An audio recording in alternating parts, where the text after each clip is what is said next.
Hello everyone and welcome to the latest episode of Pulp, Punditry and Porchy.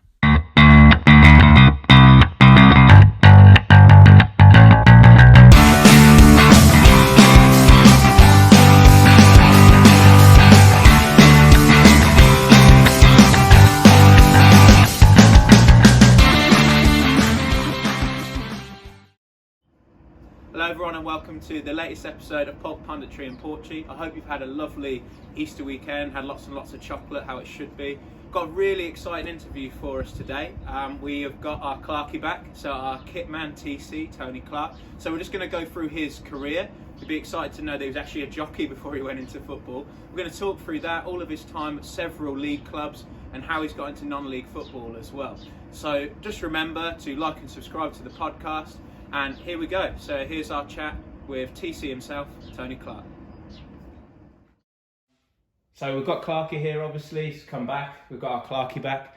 So we're really excited to have him back at Portchester. So how you doing, Clarkie? Anyway, yeah, I'm good. Really good. Life's good. Yeah. How's things been like lockdown for you, really? Yeah, it's been a bit tough. Sort of started a new job within lockdown, and no, it's been really good. To be fair, it's been nice because I've been more time with the family, and you know, the first lockdown was really, really hard, you know, because we couldn't go anywhere. Second lockdown's been a bit more looser, isn't it? So, but we sort of kept safe and everything. Sort of haven't mixed with any of the family or haven't mixed with anybody really. So, just sort of just doing anything the government's sort of telling us to do, really. So, but no, it's good. Just sort of settled into a new job and everything, and just keeping everyone safe, really, just doing the right things. Absolutely. So I guess what we'll do is we'll go through, because you've had so many different roles in like football in your career, but your career didn't actually start in football, did it? Do you want to tell us a little bit about that? Yeah, I was a jockey. Yeah, I sort of started in horse racing at a very early age. Ran about sort of 12, sort of 13 years old. Basically, Granddad was horse racing crazy, betting mad. And my granddad was lost his life in the dockyard and everything. I'm sorry to hear that. And it's just one of those things that, you know, that happens throughout life, isn't it? So, but he was, you know, to honour him, I sort of wrote a letter to the great sort of Toby Balding, and basically he sort of took me up there in my half terms and everything, and I mucked out and learnt to ride, and in the end I was sort of riding racehorses and everything. And then he sent me to the British Racing School at Newmarket, where I sort of come through the system there at the British Racing School. And then I went to work for Ron Smythe, but he sort of, you know, he already had jockeys and everything, apprentices there, so I sort of moved from Ron Smythe and moved to a really good trainer called Con Horgan, where I spent around about 8 years working for the guy. Sort of did 4 years as a stable lad, and then he sort of gave me my licence as apprentice and ended up sort of riding on the track. So yeah, had a really good career, but a short career. Had sort of really bad accident and everything, and that sort of ended my career really. So, but it was good. It was good. I had a career and managed to ride against some, you know, Lanfranco Tottori and people like that. So ride against, you know, some of the best jockeys, Walter Swinburne and people like that. So yeah, it was good. Really good career. It's always something alongside your football, I guess, to take away and think, oh, you know, it's a great part of your life to be able to do that. Yeah. Well, it's just brilliant, you know, because you've been a sort of professional sportsman and everything, and you know, you always sort of dreamed of being a sportsman. It was something I always wanted to be, a jockey in that as well, because my granddad was, like I say, horse racing mad. So it was just something that I really wanted to do from a very early age, and I did it. So you know, and coming from the city of Portsmouth to being a jockey is really unusual. It's not the most natural progression. Let's put it that way. So I guess more natural is maybe around this area, maybe going into Navy or football, something along those lines, and you've obviously done that. So how did that come about, going into football from horse racing? I come out of horse racing, had like about a year's sort of like rehab and sort of physio work and everything, and I was sort of coming to the end of that, and basically just a chance meeting with Paul Hardiman really. He sort of called me into the office at Portsmouth Football Club and sort of had an interview with Paul, and Paul sort of really sort of liked my background and everything in horse racing.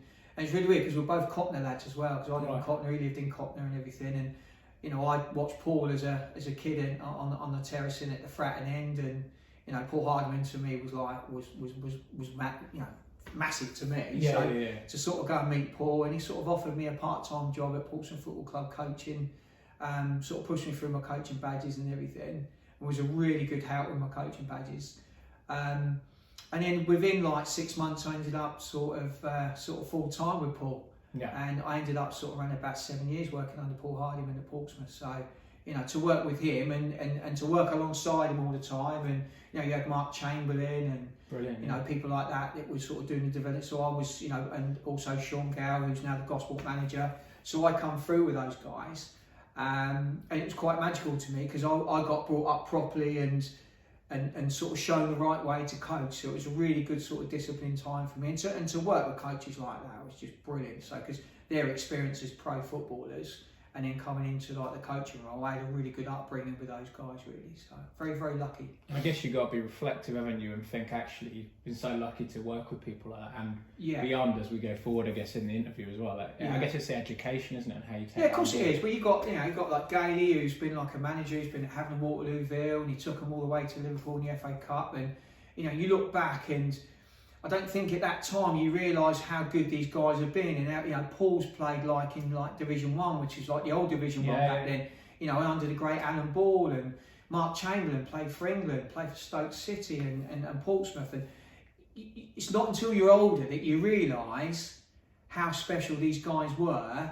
and I was lucky to work alongside these guys. But it's not until you're older that you look back and you think, God, you know, at the time I didn't realise how lucky I was. But then you look back now, and it's been a magical career, really. Yeah, I've been really blessed, really lucky, you know, to work with people like that. So no, it's been a great time. So brilliant. So from Portsmouth, where did you end up next then? I left Portsmouth. Ended up going to Brighton and Hove Albion. We had a really lovely guy there called Martin Hinshelwood, and he ended up becoming a manager, and then he ended up being in charge of the whole of the academy. And there was two great guys called David Jupp and Darren Teague, and they were in charge of the whole of the foundation phase, and it was their job to sort of bring boys through the development centres into the academy at Brighton, because in those days we were at the Withdean Stadium, so we were working out of porta cabins. If you had to go to the training ground, you had to pay for your parking. You know, sharing a training ground with Brighton University, so if the players were on the treadmill, they had a university graduate that was just using the gym jogging next to him. It was just crazy time, really.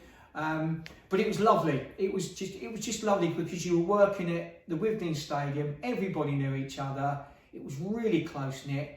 Our main office was in one of the main offices in the middle of Brighton city centre. I mean, it was just crazy, really. And if you followed Brighton as a fan, or you worked in that is a time. It's a really important time in the club's history, isn't it? Because I mean, that's when I started following football. Really, is that they were in the Withdean. I never knew them at their former stadium. Yeah. If you look at the setup now, and then you look at that, but it's such an important period of time, isn't it, that they had this. Essentially, it's just an athletics track. Well, we were getting crowds of 5,500. You know, that was what we were getting. And you look at them now, they're getting 25,000. You know, when we're out of COVID, they'll be back to 25,000. And the whole of my career, I watched the new stadium being built and never had a chance to work in it. So, but I think I had the best years because I was with your Charlie Oatways, and you know, I knew every player, I knew all the staff. I mean, I was lucky enough to mix with Dean Wilkins. I mean, you'd go down to the training ground if we had to go down to the training ground for something or sort something out. You know, he'd be the gaffer and he'd be making you a cup of tea. Yeah. And that for me was a very special time because people like that were just magical. You were so close with one another. Martin Hinshelwood was great. David Jupp, who's now he's now at Dagenham Redbridge, his first team coach there with Macca and Gritty. So, you know, I come through with people like that, and just very lucky to work with with people like that was just magical at the time. Same again, you know, I've been really, you know, the magical days of the football when it's sort of scraping its way by, but the club survived, and you look at the size of the club now, it was, you know, to watch it sort of grow and to where it is now was, you know, is really special, really, and you can look back on that time and it was just great. I loved it. Well, like we're just saying, just to finish off with that, is ultimately that is football, isn't it? You don't want it to be too corporate or too plastic. Like that is part of Brighton's history. Always will be. And well, when you think of the seats on the North Stand at the Withdean, they used to disappear in the summer and go to the golf tournaments, and then the seats were put back in ready for the season. Exactly. And it was crazy, but it was just a magical time. I mean, I loved it. I used to take my daughter down to the Withdean and run around the running track on the outside of the pitch, and it was you could take your kids in. I mean, it was just a lovely, lovely time to be at Brighton, and I loved every minute. When I left Brighton, it broke my heart. It really was. It was just a magical time. Probably one of the best clubs that I think I ever served. So yeah, it was lovely. Just a great place. You had a to lovely be. time like there, and also I guess didn't you have opportunity to meet a certain DJ who was from? Yeah, we had Fatboy Slim, and we had Norm down there, and he was with Zoe Ball at the time. Yeah. And you know these people. You'd see them on a match day. You had Des Lynam, massive Brighton fan. You'd have Des there, and he'd have a chat with you of what's going on behind the scenes at the club. Because in those days we would go into like the porter cabins where you'd have something to eat before the game and a cup of tea, and everyone would be in there. And it was just nice. It was just a really, really good community. Camaraderie, yeah. Stadium. It was lovely. It was just a really, really good place to be. Yeah. I loved it. And then I guess going on from Brighton, was that your return to Pompey? Was it after that? Yeah, I went back to Pompey for just under 2 years. Went back with Paul again. Paul brought me back in again. But the club was in turmoil. I mean, the club was just being ripped apart. I mean, it was. So what period of time was this? It was when Guy Mack had pulled the plug. Right. And then you had, I can't remember the other guy's name that owned it. I think it was Shandarai that owned it at the time. Invisible Sheiks. Yeah, we had like Invisible Sheiks. It was saying he had money. Then we ended up, he didn't have any money. And then I remember we had the offices down in the big sort of big shop that we had. We had all the offices. And I remember, I was actually there. We were moving the stuff out. I mean, and then we moved all the stuff out of the ticket office, and it was all shut down. And then we had to move over into the foundation building, and the club was in an absolute mess then, and watching people losing their jobs was just heartbreaking. I was there and watched people lose their jobs, and I was lucky where I kept my job, but it was just a very uncomfortable time. You never knew whether you were going to keep your job, but the foundation was built up such a great sort of concrete sort of base at the club, where the coaching was first class for the kids and everything and that, and we managed to keep that going, and Paul managed to really keep that going, and you got Claire Martin there who's still there now, did a wonderful job and everything behind the scenes. So it was a tough time, really, really tough time. It just wasn't the same as my first stint at the club. It was just completely different. It was just like it had gone really corporate in the Premier League, and it just all gone again. And I think that's what happens. You go from being a really good, steady Championship club. We had a really good, fantastic base, and it goes all corporate, and it's all about the money. You can't forget who you are, can you? And I think the clubs forget who they are. They disconnect with the fans. They disconnect with your tea ladies and your people that work in the kitchens and your cleaning ladies. It gets disconnected, and I think that's the time when that all happened. Yeah. And it was just horrible. For me, it was just an uncomfortable sort of time in football, really. I don't think you'd be the only person to say that at that point. Yeah. I think everyone knows, in terms of even from the outside Portsmouth's period of time, then I was at university actually, 2009, 2012. I think most years, unfortunately, they got relegated in those times. I thought I was bad luck or something, but you can see there was a lot of turmoil behind the scenes. Yeah, it just wasn't. Don't get me wrong, it was still a great place to work, but it was just, the club was fighting for its life. Yeah. And it just wasn't the same. And when you go back to a club, you're just going to think it's the same, and it just wasn't. It was just one of those periods in my career that you experience those times really. And I guess despite even all of that, you did say, didn't you, like the coaching on the floor was like top class. And I think we can all look and see that even though that was the case, Pompey still had players that were coming through, and whether they stayed, some of them are still there now, like your Jack Watmores and people like that. You had like your Jed Wallaces and people, and that's maybe a little bit before. You had Matt Ritchie, I'm sure. Yeah, Matt Ritchie there, you had Matt Ritchie, you had Sam Magri, all coming through the system. So it was good because you had like Mark Kelly there and your Paul Hardymans, that were bringing these kids through, and they've always had like a really good base of players sort of coming through the system and everything. So, but that's what Premier League does. I think if you haven't got an owner that's going to put millions and millions and millions into the club, you're just not going to last in the Premier League. It's just how the Premier League is. It's almost a bit like Formula One, isn't it? Where are you backed by sponsors? I've just been watching the documentary on that, and it's like, well, this German sponsor wants to sponsor this team. Oh, we want a German driver to be in the team. Yeah. And it's all led by the money, I think. Yeah. And that's why it's important to get behind, Yeah. say, non-league and, Yeah. you know, part of the community, aren't you? So Yeah, of course really it is. And I important. think, you know, non-league to me now is really, really special. So I love being in non-league now. I wouldn't change it for the world now. Oh, brilliant. It's lovely to hear that.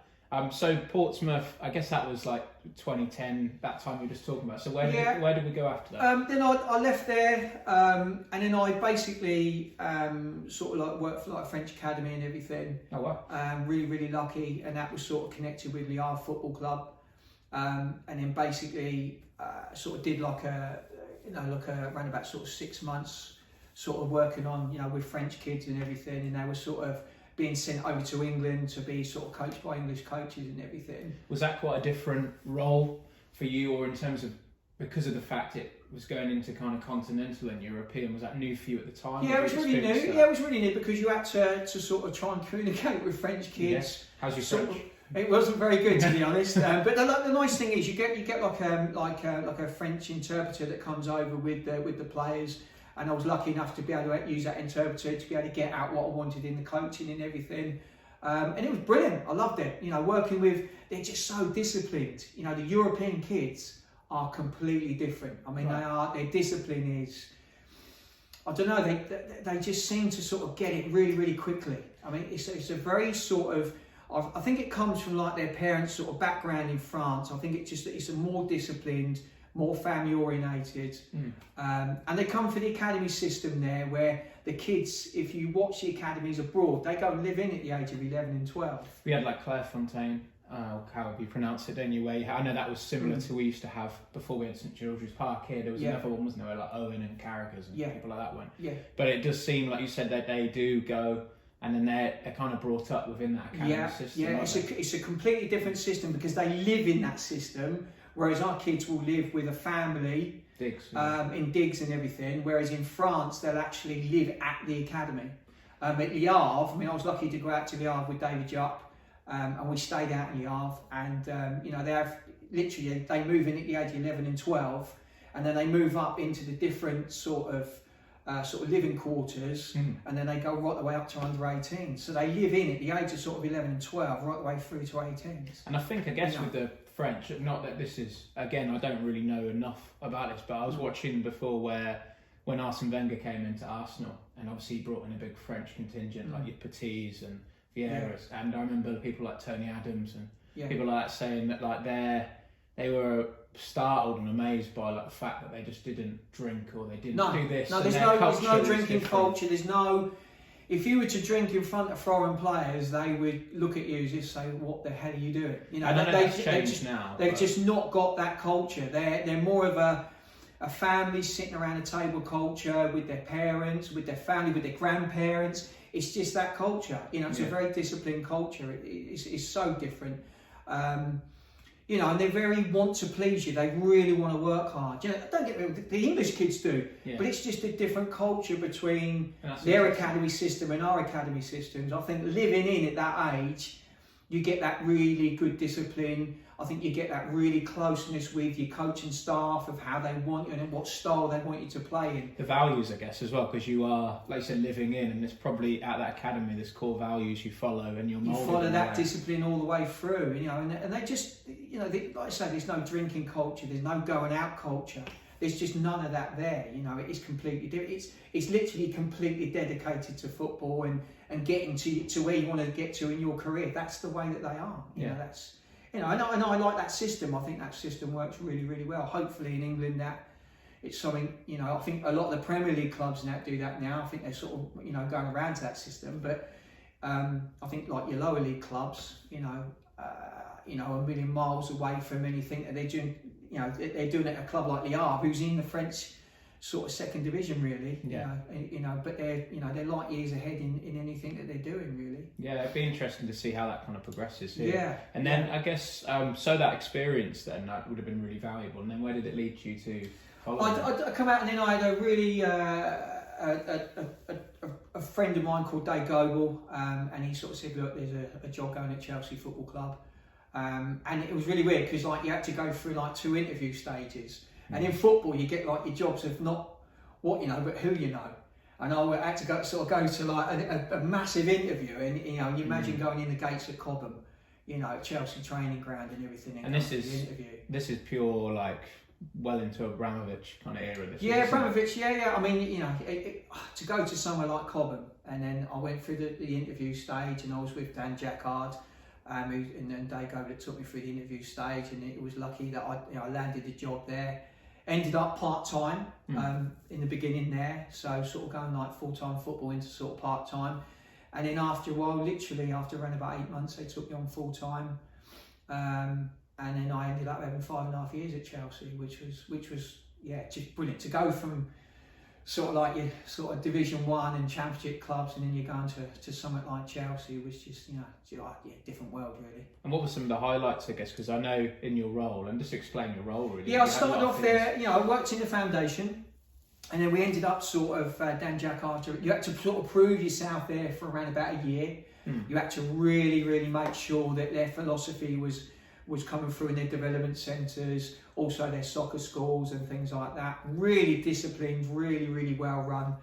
And then basically sort of Dan said, look, you know, we're going to sort of start sending you out to Sardinia and Turkey and places like that. I want you to sort of head coach it and everything. So I was lucky enough to sort of go out there to their soccer schools out there, because they have soccer schools all around the world. And I sort of did the European ones, and was lucky enough to coach out in Turkey and coach out in Sardinia, and sent us out to Germany and Belfast, and it was brilliant. And being head coach was great. So, you know, they trusted me to sort of do that and everything, and every sort of, you know, you'd have like different coaches sent out with you, which was great. So you're meeting sort of different coaches from Chelsea Football Club, and then I ended up sort of lucky enough to sort of be with Tor Andre Flo and, you know, and people like that, and working alongside Tor and everything abroad and everything was just brilliant, absolutely brilliant. So yeah, really good. Yeah, I had a great career at Chelsea, loved it, and to work for Dan Jackard and Sean Gore was really good. So.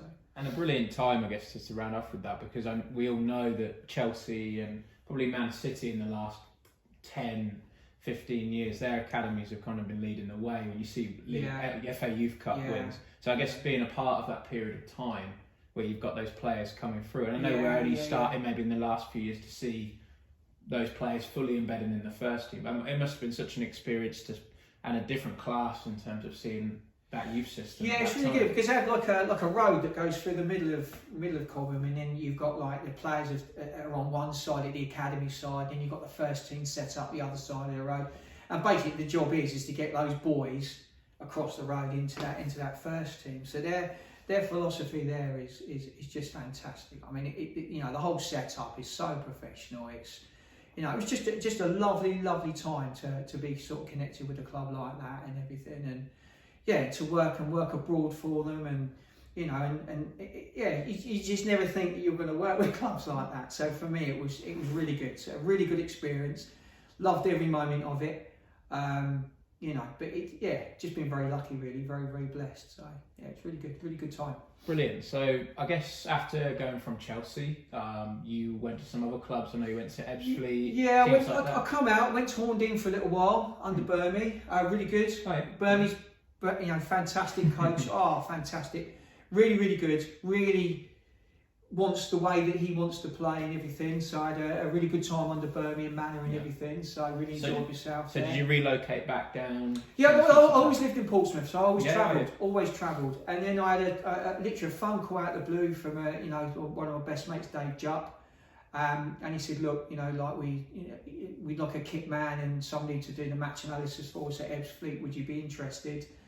And I was in Wessex football, and it was full time again, and to go back into full time football, so I agreed to sort of go and everything. And then I went to Ebbsfleet, and then literally I was at Ebbsfleet for about a month and a half, and then we ended up flying out to Portugal and had pre-season camp out in Portugal with Darren McMahon and Steve Gritt. Steve Gritt. I watched Steve Gritt as a kid, you know, and also Charlton athletic manager, and you know, you're mixing with people like that. And I was, you know, like I say, I was with David Jupp at Brighton. You know, managed to go out to the Arve with Juppy. And then I'm back with Juppy again, and then we're abroad again out in Portugal. It's just crazy the way that football is, really. And it was lovely because, I was back with like Sam Magri, Nathan Ashmore. Yeah. He was a goalkeeper. It was lovely because they were in our development centres and in our academies at Portsmouth. So that's really weird. So you've done this sort of big roundabout and then you end up back with them again. And it's just really odd that football does that.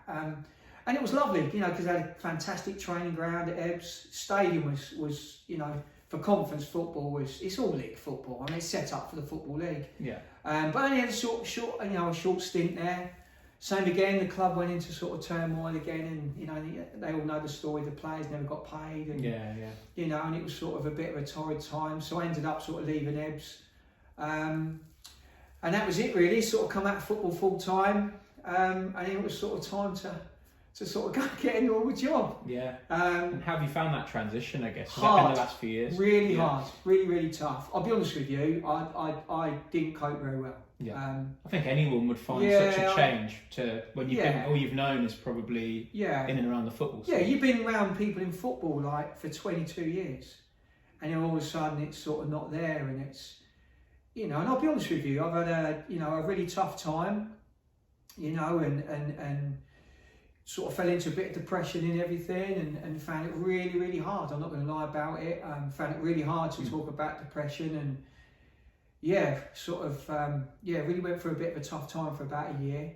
And then basically, I'd sort of come to Portchester and had a fantastic time here under Paul Kelly, under Cats.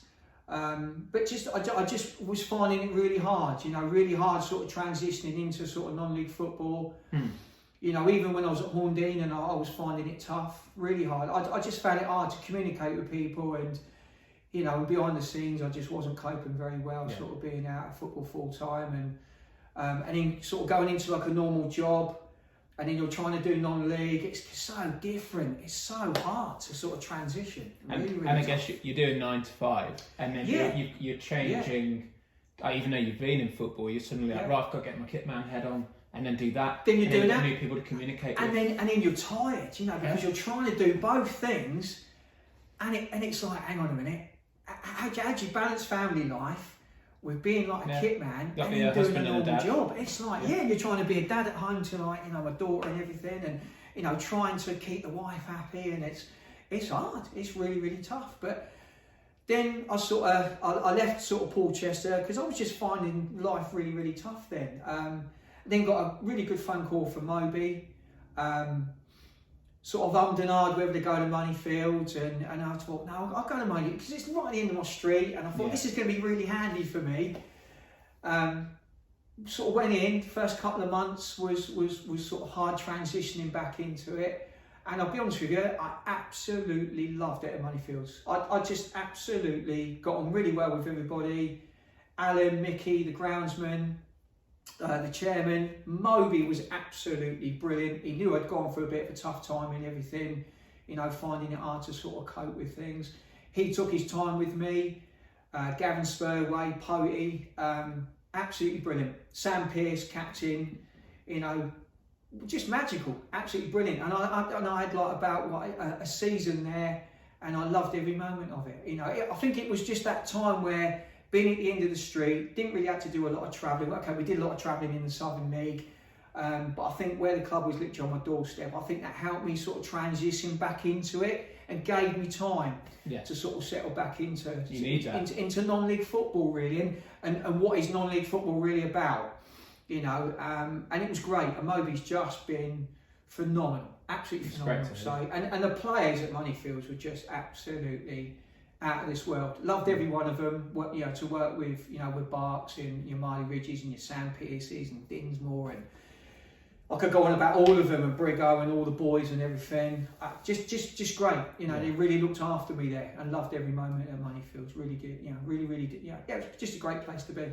Brilliant. And now we're back, I guess. And then, and then basically Portchester comes in for Moby. And then it's that unsettling time again, because you're thinking, oh God, is he going to take me with him? And literally, once he got the job here, he was straight on the phone to me, look, I want you to come with me. And I love being with Mobes. Mobes is a great manager. He's a rough diamond when you first meet him, and you think, oh, am I going to get on with Moby? But I'll be honest with you, I ended up sort of working for Moby. He sort of gave me a part-time job at his place. Brilliant. Sort of helped me settle in at Moneyfields, and that really helped. And he's brought me here with him, and I'll be honest with you, I love being under Moby. Yeah. Absolutely love being under him. Great manager, knows exactly what he wants, tells you how it is, bollocks you when you need a bollocking. If something's not done right, he will pull you up on it because you want it done in this certain way. Gav Spurway, Potey, fantastic first team coaches to work under. I mean, Potey's, done it all and, played in the conference and everything. So, you've got really good sort of conference sort of management here now. For me, this is like a conference setup now, you know, and it's something that I want to install in here, and sort of bring it up to a conference standard. We now got Paul Kelly, the chairman, who's really, really, really ambitious. Love Paul to bits. Just a great guy to be around, real character as well. And it's one of those that if I ever get to write a book, he's one of those characters that you could put in a book, isn't he? And he's just great to be around because he's really ambitious, really wants to get to Southern League football. Puts this club first, I would say. Of course he does, yeah. Every step. Yeah, he does, every step of the way. I mean, if you look at the setup to the gym here, right the way through to the kit room, the physio room. I mean, we're going to have brand new changing rooms built for us. You've got the manager's office. I mean, the bar area with Amy, what she does behind the scenes. And Woody, with what he's done for the club and everything. Absolutely. You've got amazing people, and you've got yourself that has now got the fans base, and Aaron Shoney that's really taken off now. We're getting crowds of 300 here. So the base here now, for me, is this is like your next Havant and Waterlooville, your next Gosport. This is the next one to come along, and I just really want to be part of that. And for me now, I said to the wife, this is the club, and I've said to the chairman as well. I promised the chairman now, this will be the club that I'll retire at. If I can stay here for the next 8-10 years, watch it grow, watch it get bigger, and hopefully my dream is, this is my dream, if it can get to Conference South football, which for me, in my eyes, it can. We've got a manager now who's really, really ambitious. We've got a coaching staff and a backroom staff now that are really ambitious. We've now got players that are sort of, I won't say who the players are because it would be unfair for me to say, but we've now got players that want to come and join the club, that have played at a really high level. So for me, this is a really exciting time. And I'm not going to mention any players because it's just going to be great for the fans to sort of see who comes in through that door. So. Everybody stay tuned for, hopefully the next few months should be exciting. It's really exciting. I'm buzzing. I've got my heart back into it now. This is a club that I was really settled at before, and and I'm really glad to be back here, to be honest. I mean, the facilities here are for me a conference standard. So, if I can help it build, and and like I say, being behind this management team now is for me is a dream come true now. So, and to be back with Paul is great as well, Mobes and everybody. It's just brilliant, isn't it? So great. Well, we're chuffed. We've got our Clarky back as well. That's brilliant. But thanks so much for your thanks so much for your time. It's so good to hear. I know I've heard about your kind of all your different parts of your career throughout football, but I think for everybody it's such a pleasure to have you back. And as people have said before, and people maybe have heard, like Clarky was actually one of the first people who came over and really got behind the fact that we'd come and followed the club over to the Isle of Wight, and it kind of, I would say that day a few years ago was the birth of the fans group. I remember it. It was really weird because we were all in the dugout, and we had these two guys that suddenly showed up behind the goal at Cows, and they were singing Portchester songs. The chairman was looking at us in the dugout. I was looking at Cats. Cats was looking at the chairman and started looking at us and going, who are these guys? And it was really weird because all of a sudden you guys were coming out with all these Portchester songs, and it was just brilliant. And we were thinking, hang on a minute, this is brilliant. So I always remember after the game, it was just so special to see you and I can't remember the guy. Chad and Joe, so there's three of us. So three of us, two or three of you behind the goal, and it was just brilliant. And I think we drew the game 3-3 in the end. That's right. I think Cows stayed up, didn't they, by the skin of their teeth? They would have celebrated how they won the championship. It was unbelievable, wasn't it? I think they won the league. But then after the game, to come and meet you guys and and to thank you guys, for me it was really important because you come support the club and you've been to a few games and we haven't sort of noticed you guys being here, and now you started off the fans base, and it all started from sort of those days. And for me, people like you are really, really, really special, because you were the guys that come through that gate. You support the club home and away, and it's the fans that are the most important people. So absolutely, I mean, that's we've got a little story about a gentleman that had tapped me on the shoulder once. Yeah. We had I was at Fratton Park, and I remember it. We were showing like the mascots around and a few of the sponsors around at Fratton Park, and I was literally in the tunnel there at Fratton Park, and we were playing Derby County at home, and basically I was explaining, this is up in the South Stand, this is where the VIP sit, all the very, very important people, and also I get a tap on the shoulder, and I turn around, it's Nigel Clough, and he said to me, no, they're not the important people. And he pointed to the Fratton end and the North Stand. He said, they're the most important people, the fans and the people that come through the gate that make these clubs who these clubs really are. So, and I'll never forget sort of moments like that. You look at, and to have that done to me by Nigel Clough, for me, I'll never forget. That's one of those moments in football that you'll always take to your grave. Special moments, little moments like that, and then you've got people like you and everybody that comes through the gate in non-league football. This is proper football. This is the real game down here, isn't it? It's hard to run these clubs financially, but it's the fans that keep us going, and the people that come through that turnstile and buy your cups of tea and your burgers. Exactly. It doesn't matter if it's Portchester, Fareham, Bathins, Moneyfields, or those. I think just for people, I think we already kind of keep reiterating this. We obviously want you to come here, everybody, but I think ultimately, with this specialist period of time, if you're a bit disenchanted with higher level football, go and support your local. Non-league team, because I think you'd be surprised, like you've just said, how far your support goes and how important it is to the people who work at these clubs. You get to meet the players, Lewis. You get to meet people like you. You get to meet your kit men. You get to meet your physios, your first team staff. You get to go and have a drink with them in the bar. Yeah. My mates are still waiting for that cup of tea when they come down, aren't they? So there you go. So we're even going to set up the kettle and the new table we got coming in. So it'll be like you guys coming in having a cup of tea with us. A couple of hours or 3-4 hours before the game, and that's the way it should be. You should have this real good community, feel about it. We're all in hopefully, it together, aren't we? We can then flow that out to the Portchester community that are here and the wider community out in Portsmouth and the surrounding areas. People will come through, and hopefully they can see what it's like behind the scenes, and people that have sort of really want this club to go forward. So I'm really proud to be here. It's a lovely club. Oh, brilliant. Well, thanks so much for your time. You're very welcome. We're excited to see how the rest of the season goes. Brilliant. Welcome. Thank you very much. No worries. Thank you. So there it is, guys. I hope you enjoyed this podcast as well.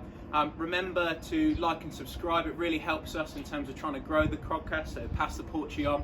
We've got a few friendlies coming up. Obviously, it's behind closed doors, but do follow at AFC Portchester on Twitter and Instagram to keep up with all of the latest scores and the latest goings on over the next few months at Porchy, ready for when fans are eventually allowed back in. Also, make sure you follow us on @AaronChoney if you don't already. We're getting very close to 1,000 followers. It'd be great to be able to grow us to that level as well. But keep all updated with all the different goings on with the fans group. We're actually going to have the membership going back over into its second year from May the 1st. So we've got a few little goodies on the way to entice you into getting an Aaron Choney membership. So do get involved. All of the funds go straight back into the club, and we're looking to carry on growing the fans group.